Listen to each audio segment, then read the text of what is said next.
Good evening. It is such a pleasure to see all these friendly and long-time friend faces. And it's always a treat to come back to Washington in June, especially when the weather's like this.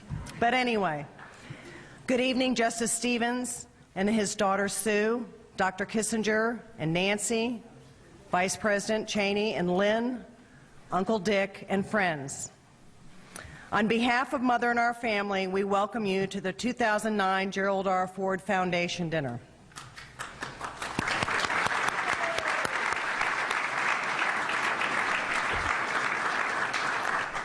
I bring special greetings from Mother in Rancho Mirage, and she wishes she was here this evening. She's doing well and sends her love to each and every one of you. As you know, she recently turned 91 in April, and we're looking forward to celebrating many more with her.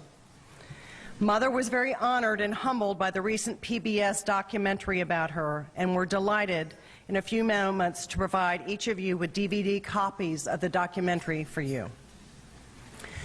To begin this evening's activities, we're honored to be joined by a remarkable man and a very close personal friend of Dad's. Over the course of several decades, First Sergeant Alvy Powell performed musical selections for Dad and Mother throughout the United States. And those of you who knew Dad will recall that the mere mention of Alvy's name would bring a huge smile to Dad's face. And he would then immediately describe the most recent selection that Alvy had sung for him and Mother. Dad would be so pleased to know that Alvy was with us again tonight to share in this wonderful evening. Ladies and gentlemen, please rise, and Sergeant Powell, would you please honor us in singing the national anthem?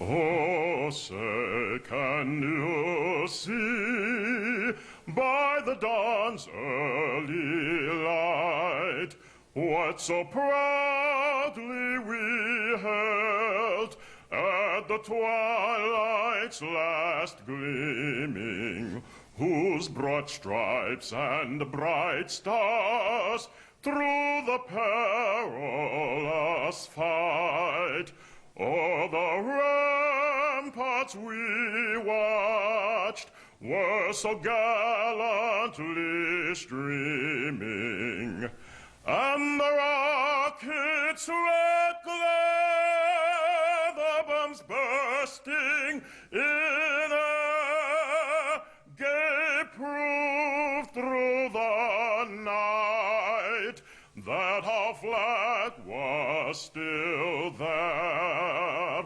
Oh, say does that star-spangled banner yet wave o'er the land of the free and the home of the brave?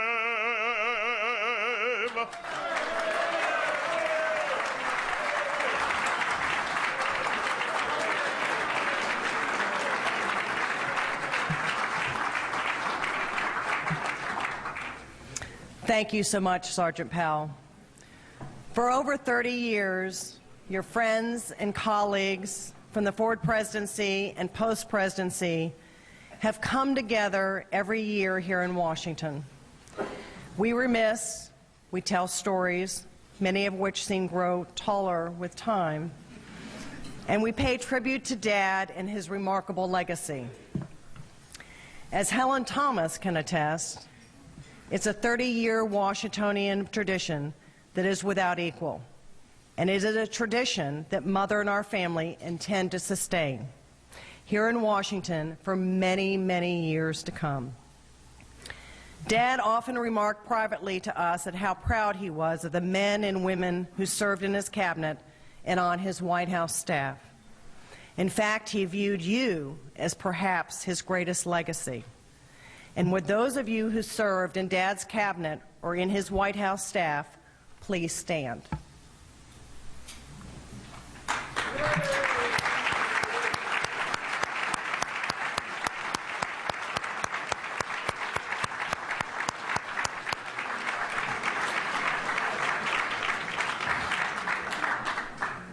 Thank you all very much for doing that and also for being here this evening, because it is so important to all of us. At this time, I'd like to ask my brother Steve to come forward for a very special presentation. Thank you, Susan. And I, too, am very honored to be here, and I'd like to echo Susan's comments about that special friendship. And, Mr. Vice President, we want to thank you today for so many years. You've come to that luncheon, and, boy, you defended yourself well, sir.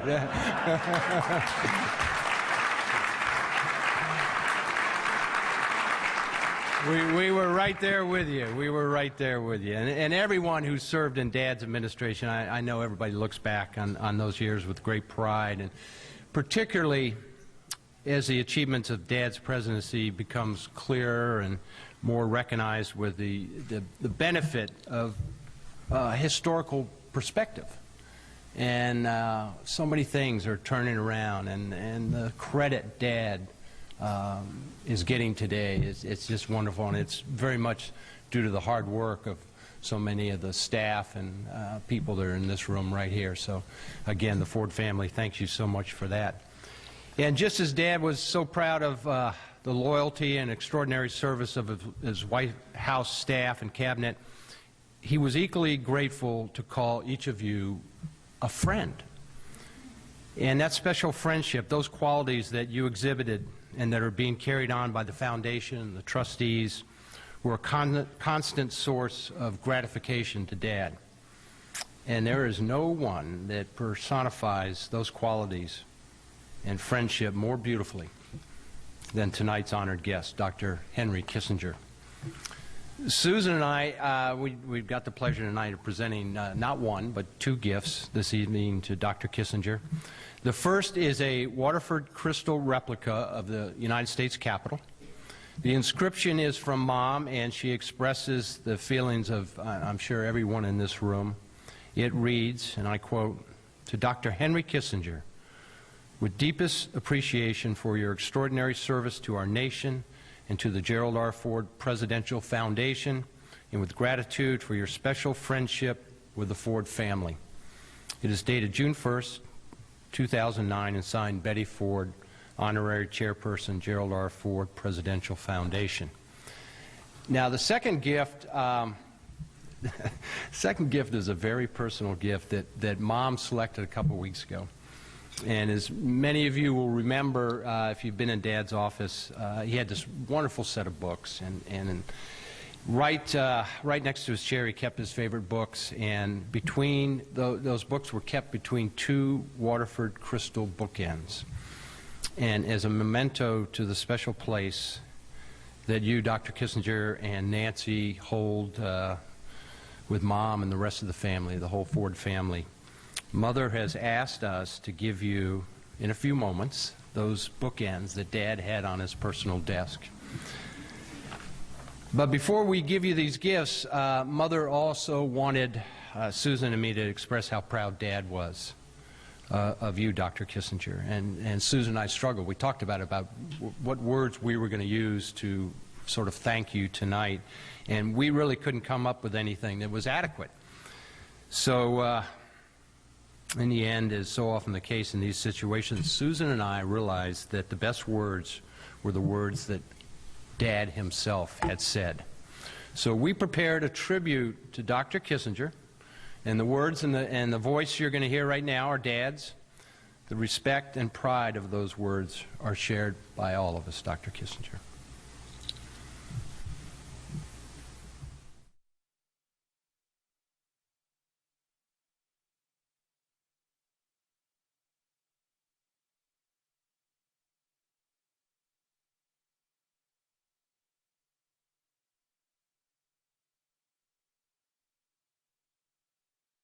His superb record of achievement is unsurpassed in the annals of American history.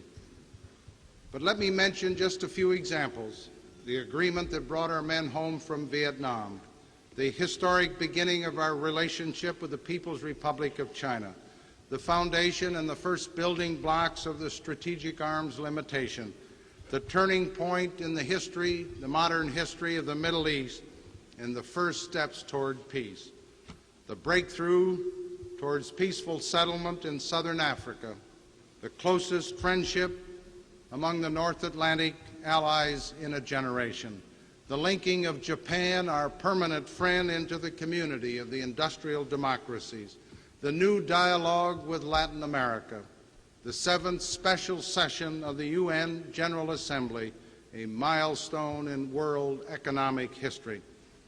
In every case, Secretary Kissinger has worked mightily for peace, and in every case, the cause of peace has been advanced by his efforts.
He led the way in awakening the industrialized nations, the industrialized world, to the changes that must be made if the poor of the world are to know hope and prosperity. He has been the architect of a new and productive relationship with our adversaries. His is a record of unprecedented scope and enormous accomplishment. It is a record which all Americans take pride, and it's a record worthy of special recognition.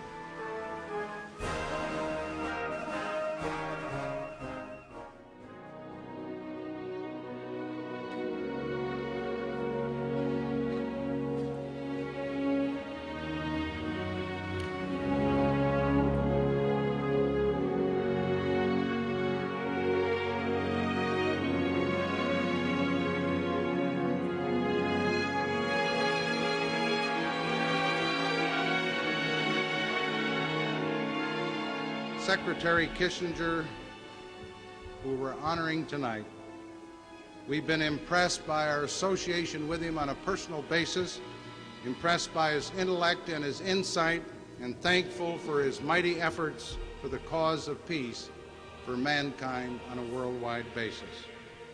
He is, so far as this American is concerned, the greatest Secretary of State in the history of our republic.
Ladies and gentlemen, I would like to present to you a statesman, a world leader, a man of peace, and most importantly, a great dear friend of my father's, Dr.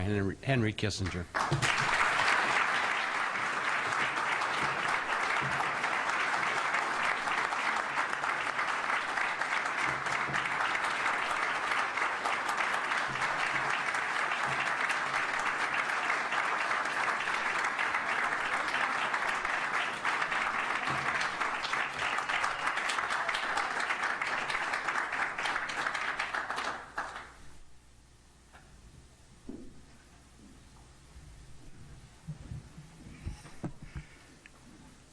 Steve, Susan, I knew I was going to be honored tonight, but I didn't know it would be in such a touching and personal manner. I had the honor of serving under President Ford in a very complicated period. As I said in my eulogy, he had never aspired to the presidency. It came to him through an unpredictable series of events. He was therefore free of the obsessions with focus groups, with careful calculations of particular phrases. The presidency came to him as an act of grace, and he saw in it a duty and an obligation. He never was obsessed with the next election. When he came into office, we had arranged, before we knew what changes would occur, a series of visits from Arab foreign ministers. And I asked him whether he wanted to postpone those. But he said no. He would assume the responsibility, and he would not say that he needed time to educate himself, that his duty was to fulfill the obligation that had come to him. And I mentioned that incident only because this was his attitude during the brief but fundamental period of his service. Gerald Ford became president at a time when the country was as divided as it had ever been since the Civil War, when the government was demoralized by a succession of internal conflicts. And he took over with a matter-of-factness, and I must say a serenity that moved all in touch with him. He did me the honor of inviting me to see him the afternoon before he assumed the presidency. And I left his office after having gone through several years of enormous turmoil, with the sense that I had seen all there was to see, that there were no hidden thoughts, that one could work focused on the future. I don't want to recount all the important decisions that President Ford took that were sort of, some were submerged in the disputes of the period and in the specialized way in which history tends to be written. But if you look at the negotiations in which President Ford was engaged and the subsequent course of events, they set a pattern that was followed by most, not all, of his successors. In 1976, in the middle of a bitter primary campaign, I said to him, I'm going to Rhodesia, and I know you will want me to advocate majority rule for the local population. But some people have told me that there's an election coming up, a primary coming up in Texas. Maybe I should postpone this trip. And he said, if I give foreign policy to the primaries, I'm not doing my job. And since I think this should happen, I will do it at the right moment that we have decided. Of course, he lost the Texas primary with an overwhelming vote. But I mention it only because in all his conduct,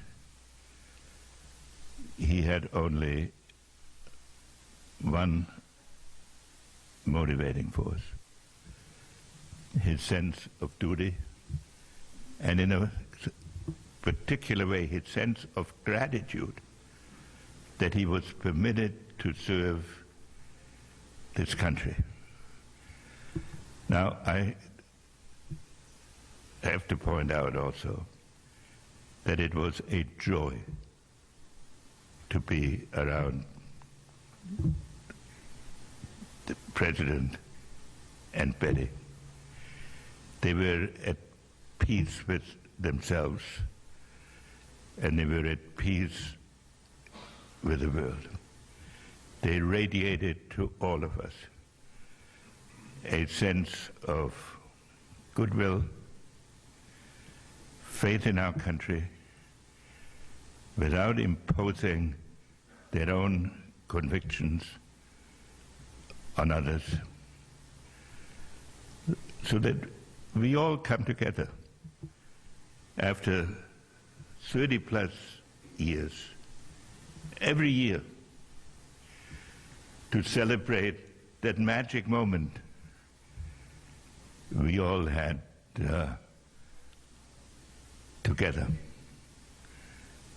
I sometimes mention that I was once engaged in a dispute with somebody, and I went to the President and said, I'm sorry, you have to adjudicate all these disputes.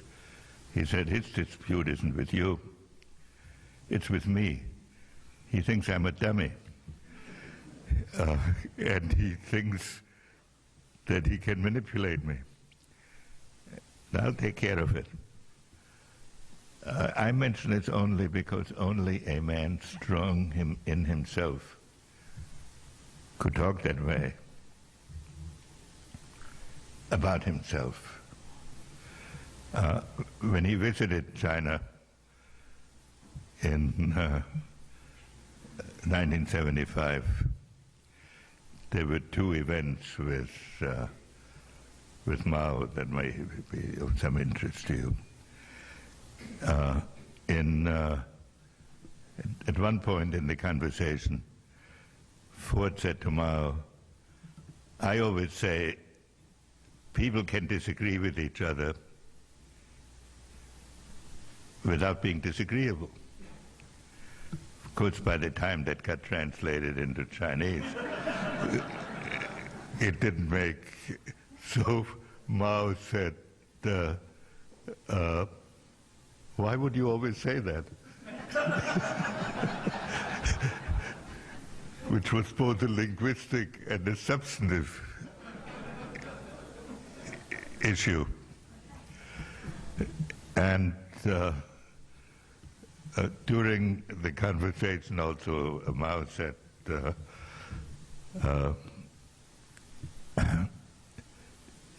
"Your secretary here is interfering in our domestic affairs because I have said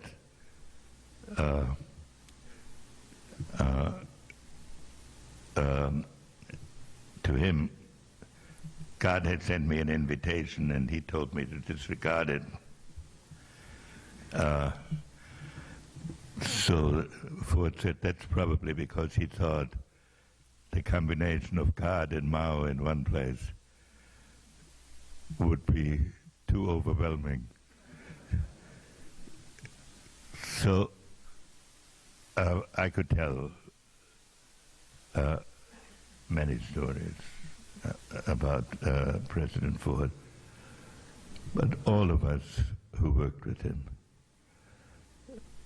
know that he took over at an almost desperate moment. He restored dignity and confidence to America. It is forgotten that never have relations between our European allies and America been closer than under President Ford, and that is because those leaders loved him personally and not simply calculated national interest, and they showed it by coming to Vail for decades after having worked with him. So all of us in this room who worked with President Ford are united in a unique experience. We have had a special life. We've never forgotten it. We'll always be proud of it. He will never leave us. And therefore this award means more to me than any other award I could possibly have been given. Thank you very much.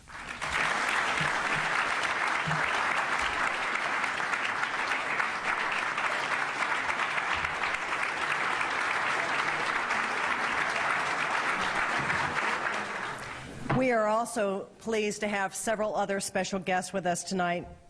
From the Supreme Court Chambers of Justice Stevens, we are joined by his law clerks and members of his staff. Would you all please stand?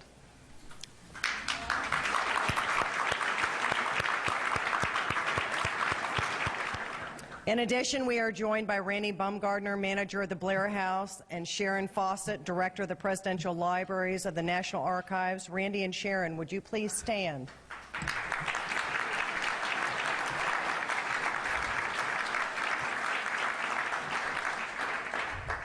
I now would like to invite my brother Mike up to come forward and offer us the blessing. God has been so good and gracious to the extended Ford family through the years, to the Ford Foundation, and to our great country. So let us return thanks. Great God in heaven, once again, as trustees and friends of the Gerald Ford Presidential Foundation, And as citizens of this great republic, it is a joy, a privilege to be together in this place. We feel your calling. We feel your grace upon our lives on this special occasion. As God of all creation, as God of all of history, you have blessed each one of us with the opportunity through the years to have known and have served with a great leader and public servant, Gerald Ford. Tonight, God, we would honor his legacy of personal integrity, exemplary character, heartfelt compassion, wise and judicious governance for the greater good of all people. But beyond tonight, God, we pray that we would also seek to honor Gerald Ford's legacy and your trust in us each and every day through our respective vocations and professions, through our personal practices, through our acts of service, and through our relationships.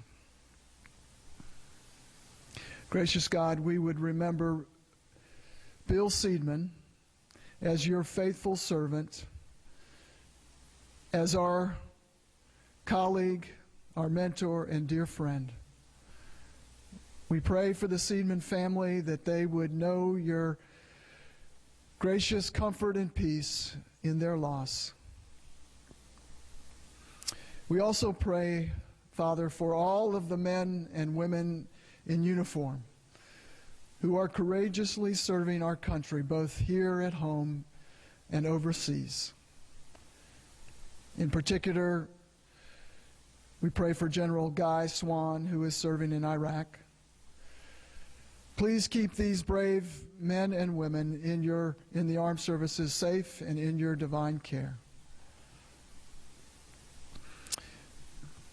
Finally, we pray, Father, for your presence to fill up this room and this occasion. We thank you for the food we are to receive. We pray that your grace-filled Spirit would be in our conversations, in our remembrances around the tables.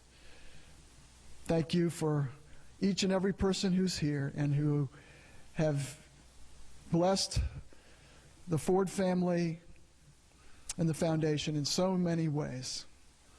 We pray all this in your holy name. Amen. Enjoy your dinner.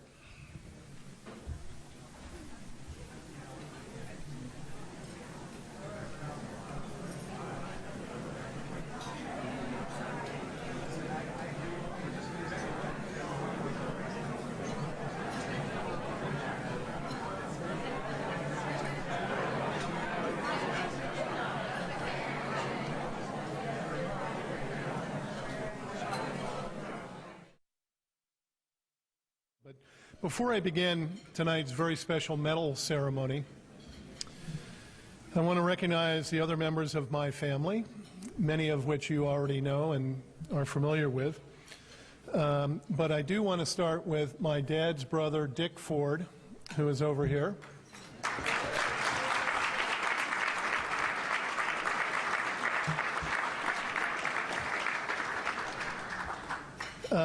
Susan's husband, Vaden Bales, and my wife, Julianne.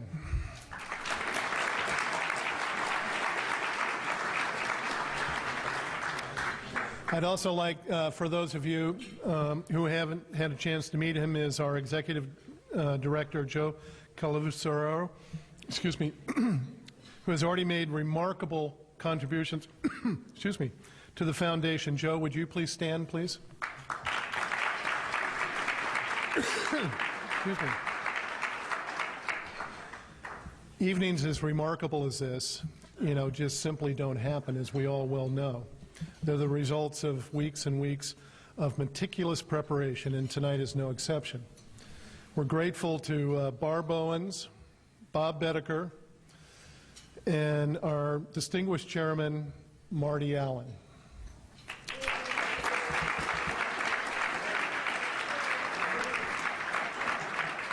And of course, our very, very, very energetic and dynamic museum director, Elaine Didier.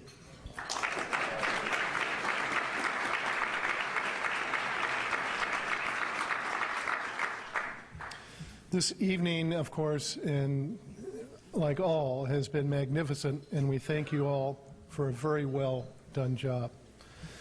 And of course, a special thanks to Hank Meyer and the Meyer organization as they brought down a generous group of people from Grand Rapids so that they could be down here tonight and turn around and be back by tomorrow, or back by tonight. And a personal thanks to Hank for the long friendship between the Meyers and the Fords that goes back years and years and years. Finally, I'd like to recognize someone, excuse me, someone who has once again gone way above and beyond the call. No task for this dinner or the Foundation Day or the day-to-day activities at the Foundation is too large, no problem too complicated, and no question too difficult for her. She solves every one of her with an ever-present smile and a kind word. Please join me in extending our heartfelt thanks to Diane Van Ellsberg.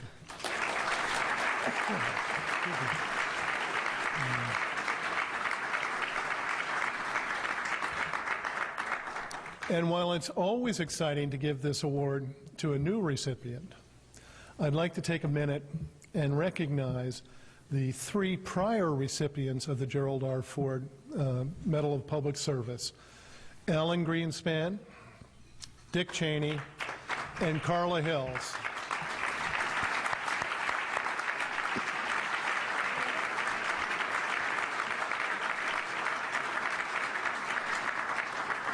Thank you for being here, and thank you all, most importantly, for the wonderful contributions and devotion that you've given to the Ford family and the Ford administration. You know, every year when we gather here for this ceremony, it's a wonderful event, and it's a great tribute to the Ford administration. But you know, in my mind, it's really more about great friends in a wonderful setting, in a situation that from California all too often doesn't seem to happen in Washington all that often. It's people from varied backgrounds, varied political persuasions, varied experiences, gathering together as friends with, yes, an acknowledgement of Dad and the accomplishments of the Ford administration, but I'd like to say, or I'd like to think, that it's really more an acknowledgement of the special nature of friendship that existed as a result of the tone and the atmosphere that Dad and Mother, I should say, always tried to bring to their day-to-day life, whether it's their political life or their regular life. And I can remember, as I know my siblings can, many, many nights where they had friends over for dinner at our house. They were Republicans, they were Democrats, they were conservatives, they were liberals, they were Southerners, they were Northerners.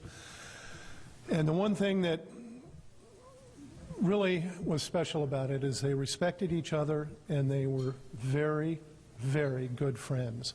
And we see everyone in this room as part of that, an extension of that atmosphere and theme that Mother and Dad always tried to create, not only in their professional lives, but also in their personal lives. And I hope we all take that special feeling home with ourselves tonight. So that said, at this time, if Mike, Steve, Susan, and Bill Coleman will join me here at the podium. And Bill, if you would bring the medal in the citation box. Ladies and gentlemen, it's my honor to request the United States Supreme Court Justice John Paul Stevens to come forward. If you would.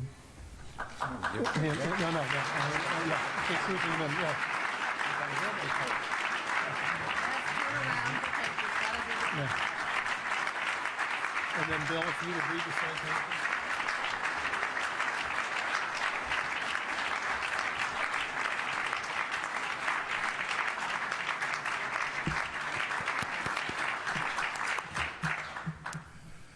Mr. Justice John Paul Stevens, may it please the court.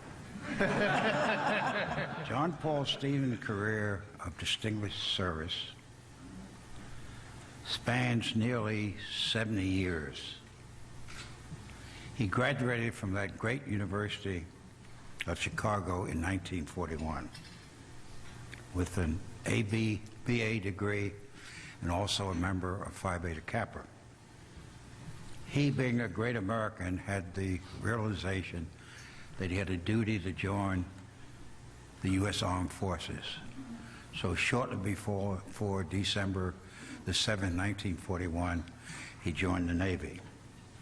When he was in the Navy, he and several other people, because he always shares his triumph with others, had the ability to capture and translate some of the top secrets of the Japanese forces.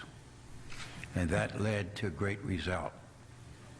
After that, he attended, when the war was over, that great university of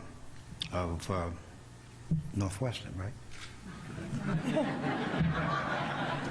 He finished there, very top of his class. Thereafter, he served as a law clerk to one of the great justices of the Supreme Court. He then spent other times in the government, and after that, he left, went into private practice, and then President Ford asked him to be a member of the Supreme Court of the United States. Now, if I had one difficulty with President Ford, because after all, he was a graduate of Yale, and I went to the Harvard Law School, I always felt I could write something better than he. But it never worked that way, because he'd take whatever I wrote and rewrote it better. So I'll read what he said. He said, history studied the significant diplomatic, legislative, and economic events that occurred during a president's term to evaluate that presidency. Let there not be the case for my presidency, for I'm willing to stand on and judge by history what I did when I appointed Mr. Justice Stevens to the Supreme Court of the United States. That was one of the great things and really made a difference. Throughout his long and distinguished career, John Paul Stevens had demonstrated the personal and professional qualities exemplified by President Gerald R. Ford. And I repeat what they are: character, diligence, patriotism, sound judgment, and integrity, and is worthy to receive the Gerald R. Ford Medal for Distinguished Public Service. Now, Mr. Justice, so yet you haven't put the red light on. And so I want to add a few words.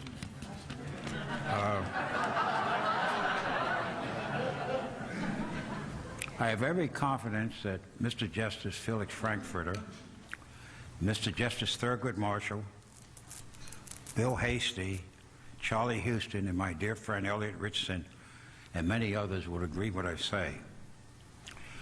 I, being born on July 7, 1920, faced a country completely different from the one we had today. And yet, as Henry Kissinger told me, the most important spot in the cabinet was Secretary of State. The fact is that of the last 5 secretaries, 3 have been female and 2 have been persons of color. In addition, I remember greatly one day when I was clerking for Mr. Justice Frankfurter and the court restaurant was closed and Elliot Rich said, let's go down to Mayflower to eat. They wouldn't take me. Today, I'm pretty sure that restaurant and every other restaurant in this country will take the President of the United States anytime he shows up.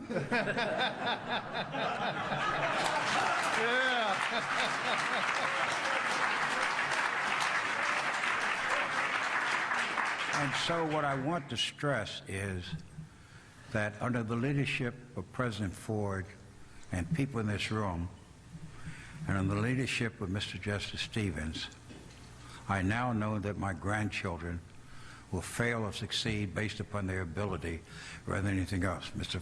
Justice, thank you very much.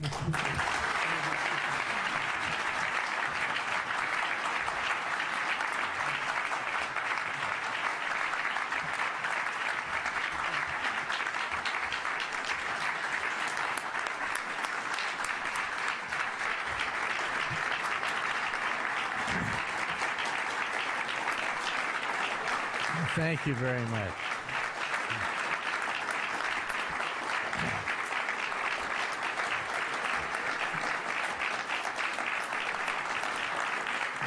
Thank you. This is a very moving experience. Members of the Ford family, Mr. Vice President, members of the Ford cabinet, friends, friends, friends. It's the way I feel.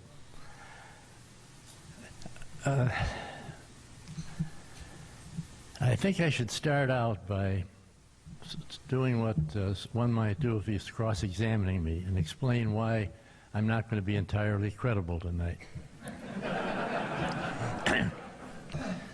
A few weeks ago, I was on a program down in the Sixth Circuit Judicial Conference, and I participated in a give-and-take question and answer sort of thing.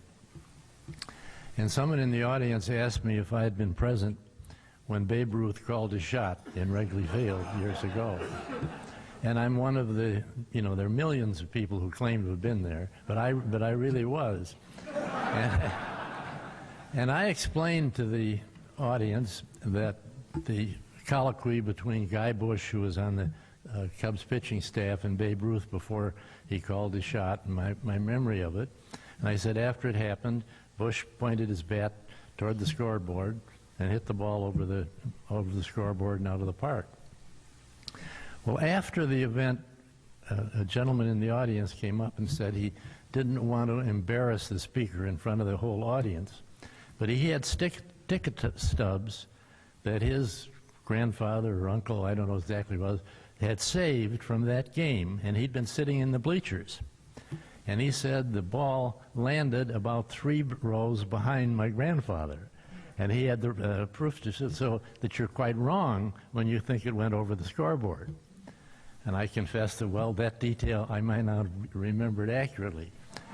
But I really was there. But the reason I tell you that is I'm just going to reminisce for a few minutes about some of the things that I remember during the process that led to my seat on the court, because it's sort of a matter of current interest now with the hearings coming up. I thought might be of interest to you, to some of you. But what I'm going to tell you is all from memory, and I've already told you that maybe I'll be wrong on some, but at least I'll try to be honest as to what I can remember.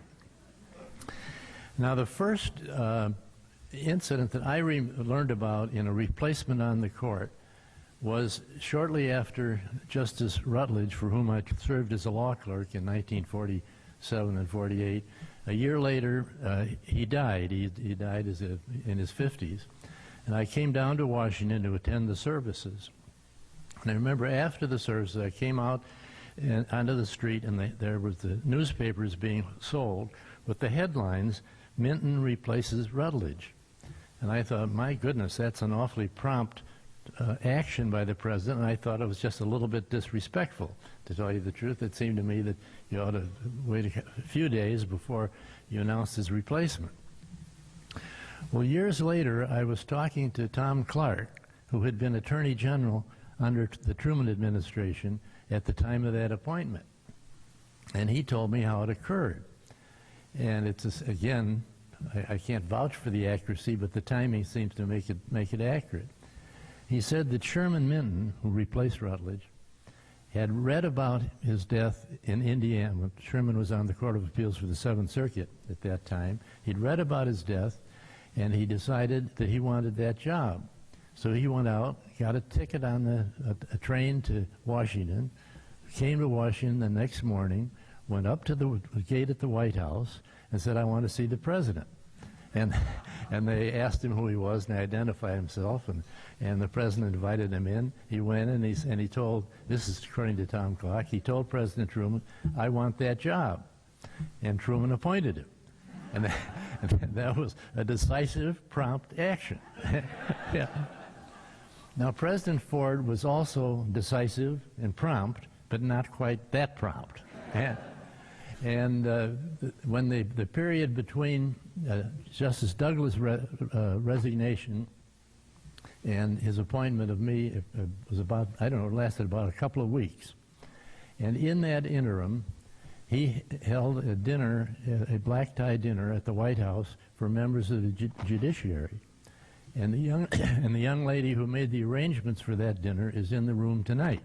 I learned it earlier this evening. It was very interesting to me. But that was the first time in which I had a chance to meet President Ford.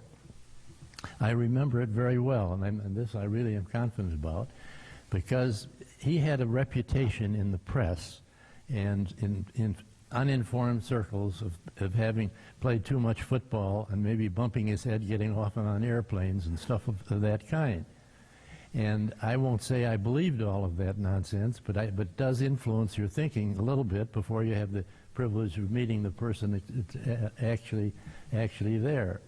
And I can remember very distinctly, he came up to our table and sat down and talked, just didn't have to introduce himself. I don't remember how he got the conversation started, but in a matter of 5 or 10 minutes, he was involved in the negotiations about the bankruptcy of New York City at the time.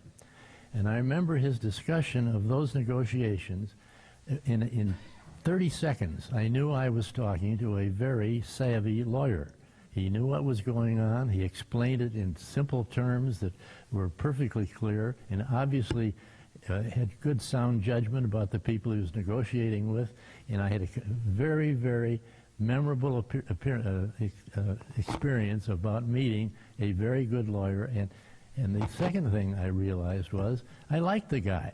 And I came away from that dinner thinking, I have made a friend. And I really felt as though after that short meeting with him that I had met a gentleman that I would really like to spend more time with if I possibly could.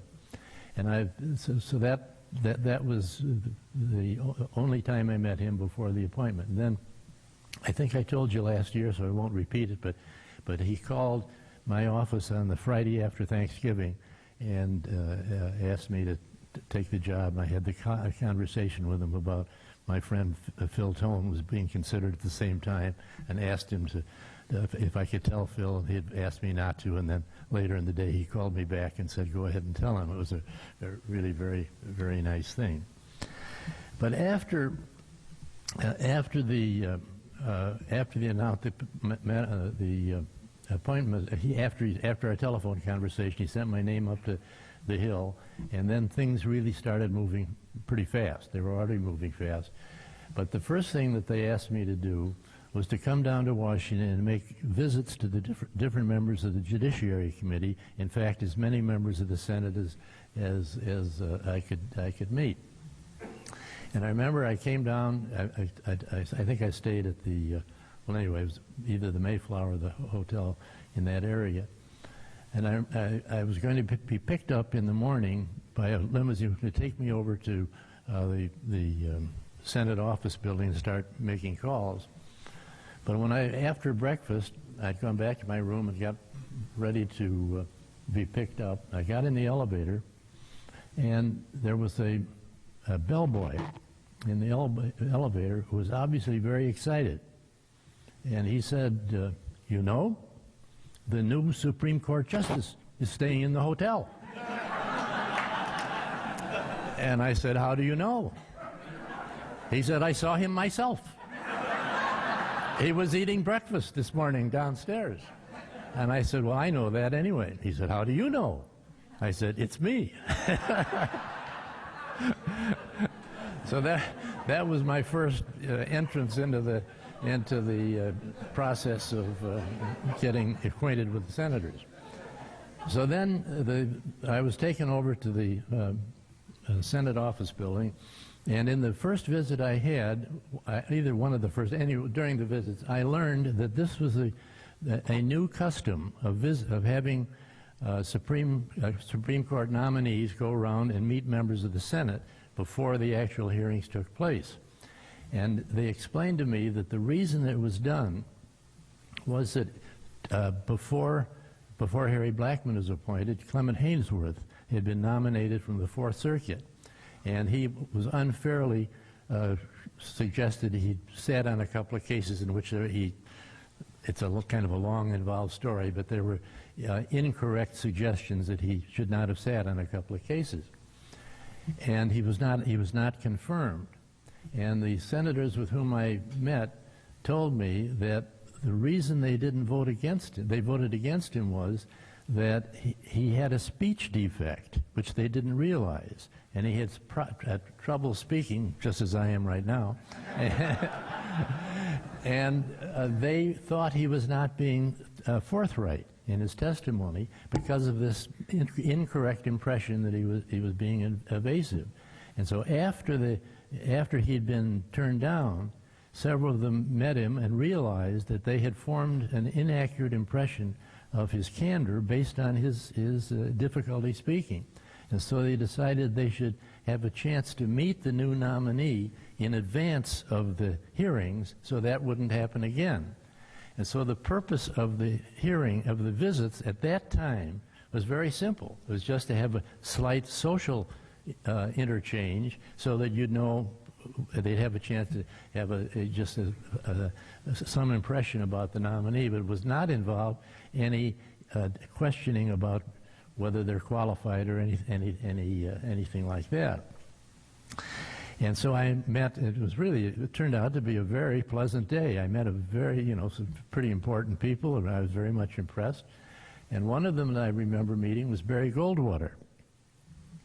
And one of the things that I think he told me was that he had flown in every military aircraft that the Air Force used. He was an amateur pilot, and apparently a very good one. And I had a small a Cessna 172, a single-engine plane that I had myself, so I got along very well with Senator Goldwater because he thought if I could fly an airplane, I must be a good judge. You know, perfectly sound approach, I thought. But that reminds me of my secret ambition that I want to share with you. After, not then, but from time to time when I was, during the Ford administration, I thought it would be a wonderful thing if I could get President Ford in my airplane. And the reason I want to do that is that any plane that has the President of the United States in the plane is Air Force One. And my ambition was to get President Ford to go up with me and fly a plane over to National Airport and call the tower and say, Air Force One is 2 miles downwind.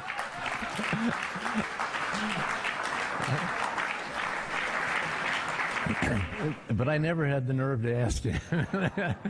And I think he might have done it. I don't know.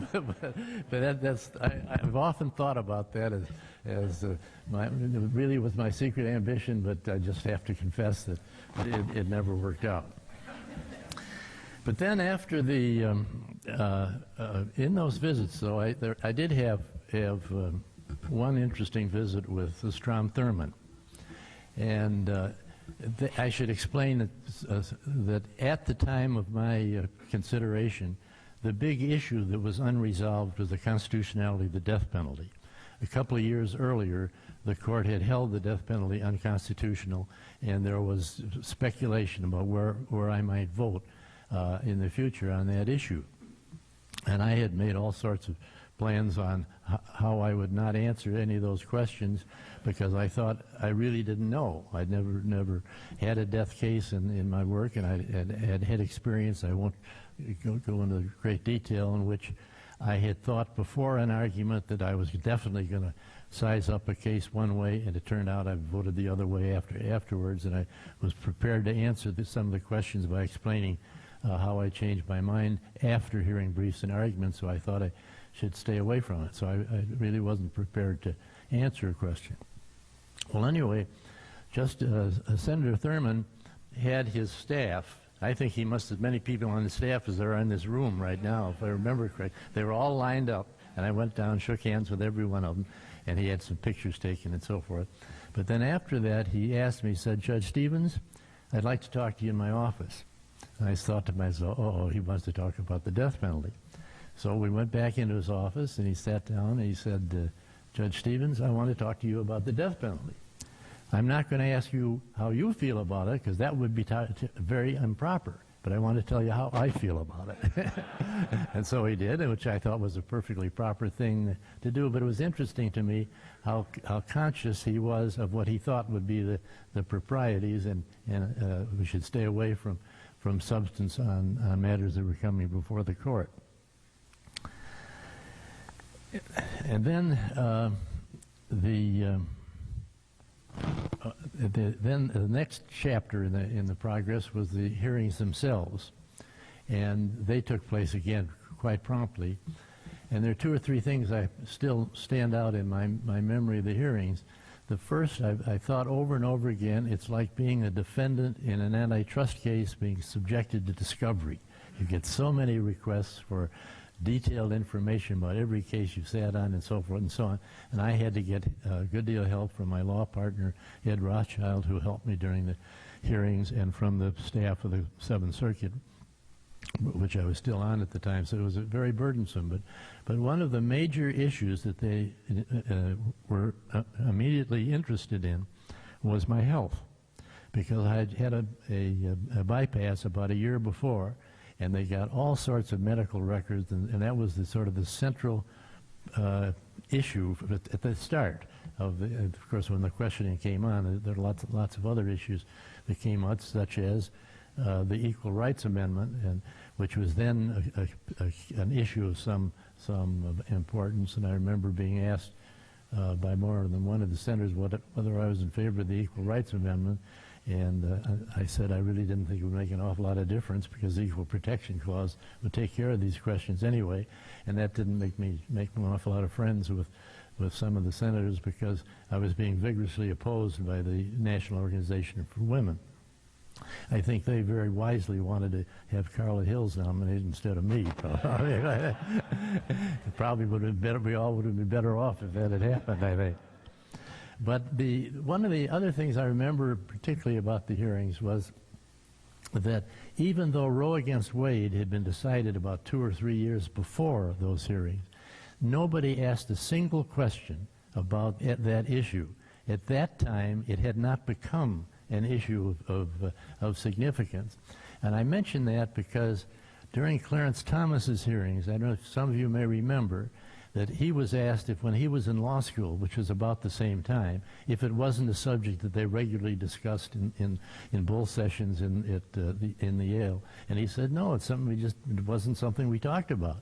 And I am convinced he was telling the truth 100%, even though people were skeptical about that, because it was not the kind of issue at that time that it has become since. And I'm sure Clarence was absolutely telling exactly what the facts were, but the press really were very skeptical, because they appraised his testimony in the light of the then contemporary events rather than the time that he was actually talking about. One other thing that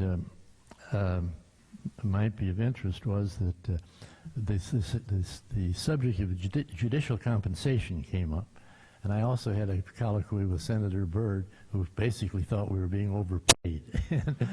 And I don't know, but you've heard the story about that subject. Of course, it's a lot worse now than it was then, but it is really an unfortunate situation.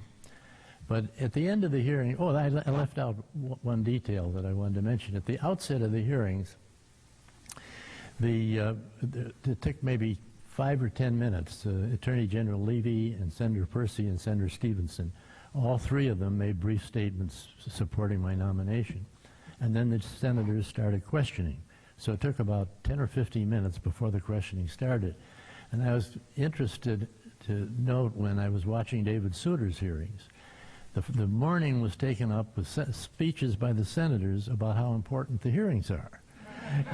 And that's still, I think, a fairly important part of the present-day confirmation process. I think maybe that is probably due to the fact that my hearings were the last ones that were not televised. The ones that have been televised since then, I think, have made it much more important for the senators to let everybody know how important the hearings really are.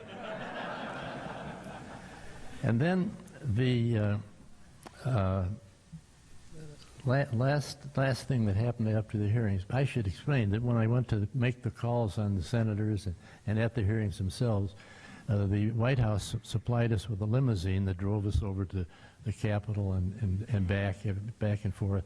But when we finished the hearings, I remember Ed Rothschild and I walked out, no limousine. The hearings were over, and which was perfectly okay. But then I've got a note here that I know this. One last thing I want to say. The actual swearing-in ceremony at the court is something I still remember very vividly. And one of the reasons I remember it is that President Ford, who was a member of the bar of the court, came to the court and moved, I forget exactly how he did it, but he asked to introduce the Attorney General, who presented my commission to the clerk, and then I was sworn in. But I thought it was significant that the President came to the court for that occasion. And I thought it was a very appropriate recognition of the separation of powers between the three branches. And I thought President Ford did exactly the right thing. When Sandra was appointed a few years later, President Reagan came to the court for the same ceremony. But the following appointments, when Chief Justice Berger resigned and Bill Rehnquist became chief and Nino Scalia was appointed to fill the vacancy, the ceremony was held at the White House.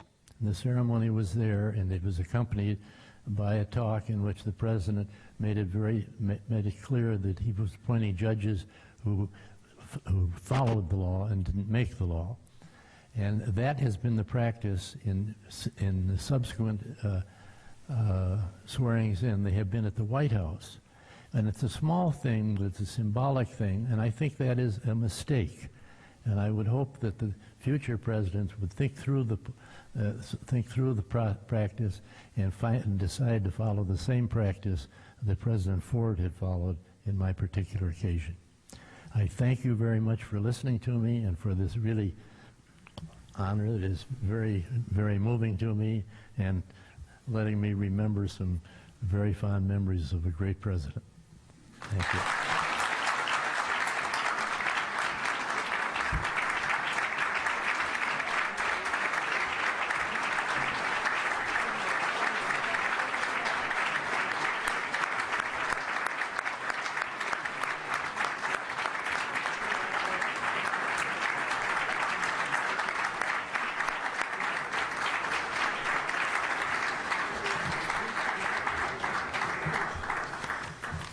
Well, it is truly a pleasure to be in the company of greatness, and when we think about prior recipients, Justice Stevens, the many other people from the Ford administration, I can't tell you what a wonderful evening this has been, and truly the feeling of being in the presence of greatness. So with that said, please finish your coffee, enjoy the rest of your dessert, and thank you all for being here tonight, and we look forward to seeing you next year.